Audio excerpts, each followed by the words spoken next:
In this video, we will study about the anatomical sections of different root, stem and leaf. Now, first of all, we are taking here the dicot root structure. Now, dicot root. First of all, this dicot root contains again the three sections. One is epidermal tissue, in which epidermis layer is present. Again, epidermis is single layered,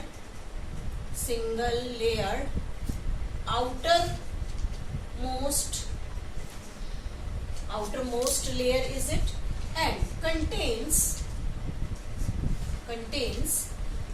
hair-like structure, hairs, and these hairs are extension of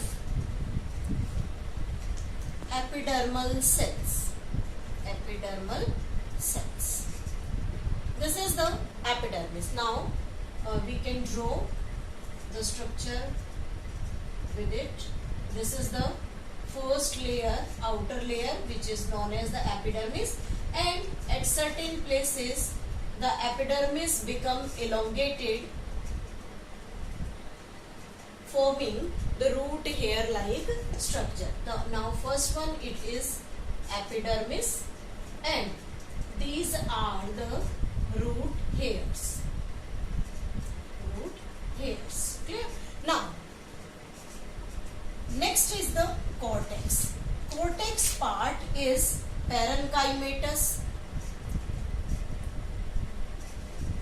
thin-walled,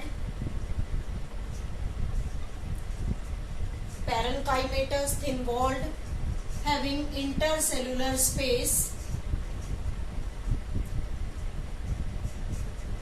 in it, and multi-layered structure. Now we can draw it like this. This is the cortex region having the multi-layered structure, and parenchymatous cell, all cells are thin-walled. This is the complete part of the cortex. Now inner to it means the next is the endodermis. Inner to the cortex there is present the endodermis, which is again single layered, barrel-shaped cells, and intercellular space is absent. Here, and this endodermis has a deposition, suberin deposition in its wall. This suberin deposition make this wall become water impermeable. Now this is the endodermal region consisting of the barrel-shaped cells, and all cells are tightly packed with one another like this. This is the barrel-shaped structure of the endodermis. Inner to it there is present the different layers. This is the endodermis. This endodermis enclosed inside it the next layer, which is named as the pericycle. This pericycle again parenchymatous,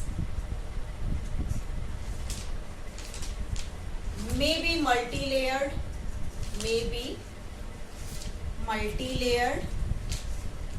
and helps in lateral root formation and vascular cambium during secondary growth. This is the important thing about the pericycle.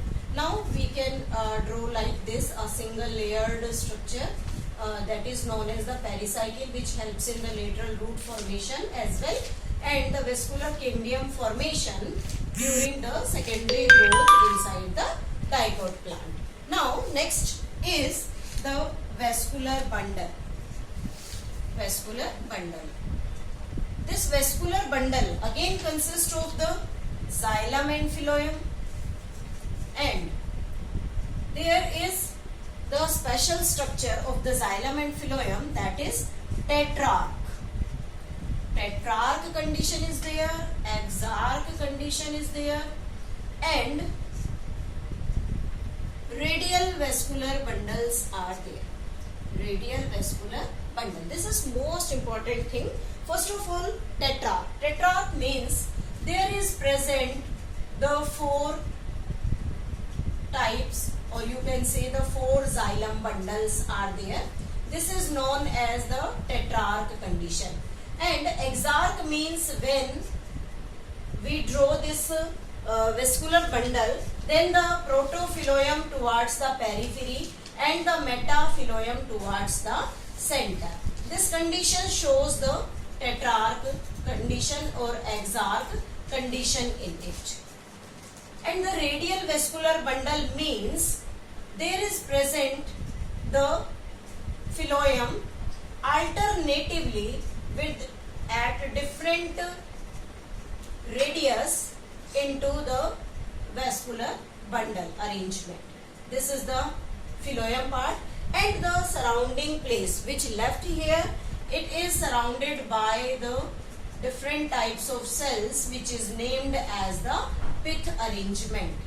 This is pith, or you can say the arrangement of the pericycle ring here like this. This is known as the phloem. It is protoxylem. This is metaxylem. And this is the pith. And last part is the pith. This pith is not well developed here. Well developed, not well developed. Or you can say inconspicuous pith is there. This is the endodermal layer, endodermis, and inner to it there is present the pericycle. This is all about the dicot stem structure, and it undergo the secondary growth during its later development. In the next video we will study about the monocot root.